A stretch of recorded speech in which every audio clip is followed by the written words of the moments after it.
rin po si Princess. Oh, ayan, kumusta ka na, Princess? Okay naman. Dito tayo, Princess. Habang sila doon ay nagkakainan. Ayan, so kumusta yung unang araw ng pasok? Masaya naman po, ayos naman. Ayos naman. So, bago ba yung mga gamit mo? Bago? Opo. Anong? Binilang po ako ni Tito. Ha? Binilang po ako ni Tito. Ah, binilan ka. Anong mga binili sa'yo ni tita mo? Mga pang school supplies. School supplies kagaya ng? Bag. Mga notebook. Tapos mga papel. Papel. Ayan. So, saan ka nag-enroll doon sa Basud? Opo. Oo. Anong ano? Mga ano po, ang kinuha ko pong course, beauty kasi po wala na pong mga bakante. Ah, wala nang bakante. Pero gusto mo talaga yon. Kads po sa po yung Yung alin? yung po. Ah, yung ano ba yun? Ano yun? Yung mga po Saan? ano ko lang sabi niya eh. Sabi daw po kasi ni Jessica, maganda daw po yung parang daw po parang may computer din ako sa ewan ko basta lang. Pero kumbaga masaya ka naman sa kung anong pinag-aaralan mo ngayon. Masaya naman. Kasi palipat-lipat agad kami ng mga school. Ah, palipat-lipat ng room. Opo, di pa po kasi mga ano yung mga teacher, di pa po. Marami pa po kasi nasa kaso kaya ang ano lang po namin, puro essay pa lang po. Lang po ang pinapasunod sa Magaling ka ba sa essay? may nakuha ko naman po. Ang essay kasi yung short paragraph ano. Opo, may mga, sabi mo na po, pwede daw po tapos. Pero mas maganda kung matututo kang English. Mas maganda kung matututo kang English. Kaya nga po. Pero may hinahalap po akong Tagalog kasi po yung hindi ko po masyado pang alam. So, tinatagal ko po. So kumbaga tinatry mo din talaga yung best mo. Oo. At yun nga, parang kumbaga mas sinisipagan ka ngayon. Ano po kasi mag-aaral. Ha? Nakakapag-English. Lalo na pag mga Ayan. So, yun. Si Mama Che, nagkakain na po. So, ano masasabi mo doon sa vlog natin nung nakaraan? Okay na. Nabasa mo yung mga comment? Hindi pa po. Hindi pa po nakapanood. Oo. Bakit tayong panoorin? Gusto mo panood, hindi ko nahanap. Di mo nahanap. Yung ano ko, channel ko, subscribe mo, Maria Ligaya Vlog. Ano? Oh, for sure, si mama mo nakasubscribe na sa akin. Lagi man ang buhay na kasi. Oo. Ayan. At yun nga, maraming ang nagsasabi doon na buti nga daw at tinulungan ka ni Mama Che. Ayun, nabising-bising kumain. Ayan, at ayan. Ayan, at ano, yun nga. Kami po ni Princess mamaya na po kakain. Ano? At yun, masaya sila kasi nakinig ka kay Mama Che. Tapos, hindi mo tinuloy yung pag-aasawa. Ano, saka, ano masasabi mo doon sa mga taong nagsasabi na marami naman daw paraan para makapag-aral kaysa daw mag-asawa? Anong masasabi mo sa kanila? Sabi ko lang po eh. Hindi mo ba, nung nawalan ka ba ng pag-asa na parang gusto mo mag-asawa, hindi mo ba naisip na, mag-sideline, magtinda-tinda? Naisip ko po yung kaso lang po. Naisip lang po. Kapatid ko. So, tulungan si mama na parang mag-apply ng trabaho. Pero wala po yung dayan. Nagsubok ka din na mag-apply ng trabaho. Kaso, syempre, bata ka pa din. Kaya kumbaga nahirapan ka din maghanap. Tapos, isa pa din siguro doon. Magtatrabaho po ako na wala po akong pag-alaga sa mga kapatid ko. Tapos, si mama, syempre, hirap din po sa mga kapatid ko. Minsan din po siyempre kasi may mga buhay, pero wala po yung mga tuwaan kaya. Ayan, kaya wag niyo pong i-judge si Princess na kasi marami doon nagsasabi na marami naman daw paraan kapag hindi daw kayang paralin, ganun, kaysa daw sa pag-aasawa. Wag po natin husgahan si Princess. Kasi hindi po natin alam na yun pala, kumbaga sinubukan niya din maghanap ng trabaho, mag-apply. Kaso yun nga, iniisip niya rin yung mga kapatid niya. Eh paano nga pala ngayon at wala ka na doon? Sinong nag-asikaso sa mga kapatid mo pag wala si mama mo? Siguro ni mama. At medyo malaki na rin yung mga kapatid ko na hindi mo na rin kasi. Okay man na rin ko na makikita kaya si mama na payag na rin ko na kay tita kaya para magtag ko din yung film.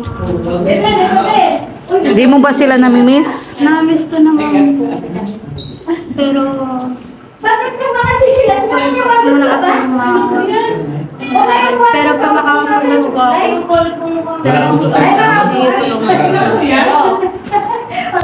Ayan, tama yun. Tama yun, ganun dapat ang mindset mo. Ano, na yun nga, na ginagawa mo yan, yung pagsasakripisyon mo, na hindi mo muna sila makasama para makapag-aral ka. Ano, tama yan. lalo na kasi papa sa Manila po, medyo malayo. Nung nakaraan po, nakapa ko siya kaya nano din po ako. Sino ba? Sino? Si papa po. Ah, si papa mo. Anong sabi sa'yo ni papa mo? Nawan din po ako dito. Sabi ko na napapa daw. Ganun. Di daw po siya nakapagtrabaho sa ayos. Kaya ganun po. Kaya pumayag na rin siya na nandun ka muna kila tita mo. So siguro nga, ano kaya yun nasabi ni papa mo na ano, na hindi siya nakakapagtrabaho ng maayos. Parang kumbaga humingi din siya ng pasensya sa'yo na kailangan mong andun ka para mapag-aral ka na dapat sila ang gumagawa. Ano? So naintindihan mo naman si papa mo. Sino ba ang mas close mo? Si mama mo o si papa mo? Sama po. Pareho. Oo, tama yan. At anong palang masabi mo kasi nakasama ka dito sa birthday ni Lyra? Masaya po ako at gusto ko rin pong kilala yung mga ibang birthday ko ng mga kalina. So, gusto ko rin po silang mga lalaki. Mamit. Kausap ko. So, nag-enjoy ka.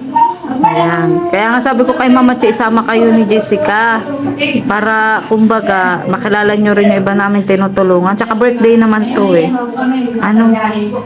So mapapayo ko lang sa'yo, Princess, ito na yung ano, panahon ng pagbabago. Ano, ituloy-tuloy mo na yan. Huwag ka na muna magbo-boyfriend. Ha? Hindi na ba talaga nagpaparamdam ang boyfriend?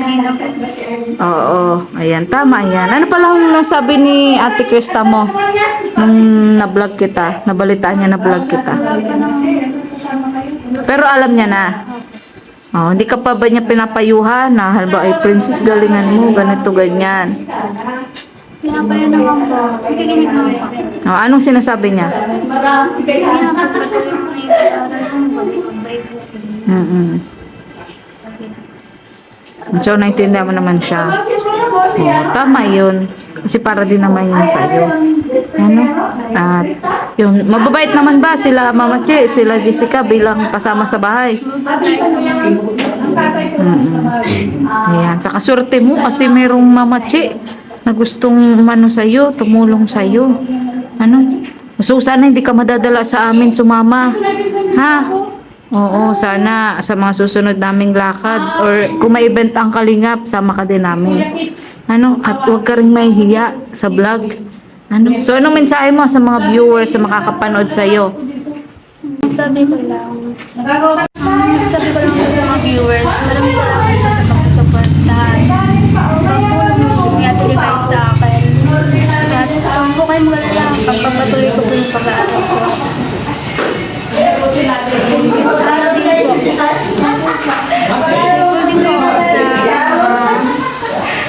Nagsusuporta sa akin, lalo na po kayo. Lalo na po sa at lalo na po kayo Tiki Larang. Maraming salamat sa iyo. Sana po ay kumpay ka pagpalitan. At yun lang po. Thank you so much. Ayan. Nagsusuporta sa akin. At sa mga napapanood. Magkano naman binibigay pala sa yung baon ni Mama Che? Ha? Sandaan. Sa isang araw. Ay, malaking halaga din yun, ha? Kaya dapat papahalagahan mo. Ano yun? Ano na, sa maghapon na yun? Pamasahe baon. Hindi na po kami pinagtanggalin. Di kayo umuwi. Ano na po kami para sa school? Ano yun, nagbabaan kayo ng kanin o ano? Hindi po, nagbibili na. Nagbibili na lang. Oo. Pero namamasahe pa rin kayo, no? Opo, kapag pero pag umaga po, sinati po kami. Ay, natin kayo ni Tatay Jonel. Ayan. So, ano masabi mo kay Tatay Jonel? Kasi, yun, sa paghatid sundo niya sa inyo. Ano masasabi mo? Thank you. Thank you so much, Father. Sa pag-aagit po sa amin. Sa school, para makapag-aral po namin. Thank you so much po. Ayan. So, yun, si Jessica. Busog na si Jessica, Ano pa, malapit na palang birthday ni Jessica, ano? So sana makapag-celebrate din tayo, ano? Kasama si Jessica. Sana, ano? Ayan. At for sure, hindi ang papabayaan ng mga, ng Micro supporter si Jessica. Ayan. So, sige, tayo na lang hindi kumakain, ha? Bigyan lang muna kita ng, ng baon. Nak, ay, to, pasuyo daw? Ayan. Ay, tayo, wait lang. Chico, friend lang. So, yun, bigyan lang din kita ng, pambaon mo ba sa isang linggo. Para kahit pa paano makatipid din sila, Mama Chick, si Tatay Jonel, syempre. Sa dami din nilang estudyante, si Krista, si Jessica, si Tutoy, o diba? Di naman sa minamalayan ko si Tatay Jonel, si Mama Chick, syempre para makabawas-bawas din diba? So, yun, tapos na kami. Baon-baon para sa akin. So, malaki na mag-budget. Aabot na sa linggo o ano. So, titipid ka? Anong klaseng pagtitipid? Saan bubuksan?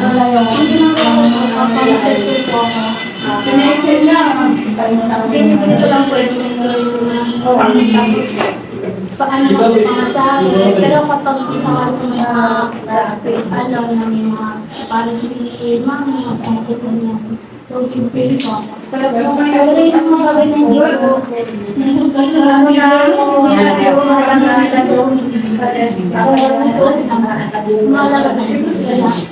Pero pag gutom ka, magbili ka ng snack. Baka sa sobrang pagtitipid natin. Bakit? Kasi nagtitipid niya. Ikaluto. Wow. So, yan, pag may extra ka, ikaw pabaya sa sarili. Kumain ka. Kasi may lapot ka sa kayo. Napansin ko may mga sobrang benefit. Bigyan sa'yo natin, Krista. Kasi itong relo. Ano kasi ang dami. Ito, benefit din to, Mga diba? Galing kay Krista. So, yun, happy ka ba? Magpasensya ka na dyan, kasi mahina pa ang channel ko. Galing yan sa aking YouTube channel ko, mga kalina. Kasi isa na nga po siya sa beneficiary ko. Bilang 100 kapamilya ni Krista, pag-alala din kila Mama Che, matulungan ko din yung pamangkin. So, tayo na, kain na tayo. Hindi ka na, for sure gutom ka na. Kain, oo. Opo. Di ko pala na-record yun, yung gutom na ba kayo? Ay, busog na ba kayo? Busog na ba? Busog na? Ayan. Sana all hindi pa busog. Pasuhin mo sila si Ate. Sige, be. Kaya na namin. Thank you so much. Kaya na tayo. Nakakaluka ka talaga. Ang sama-sama mo talaga sa akin. Nakakaluka ka, uy.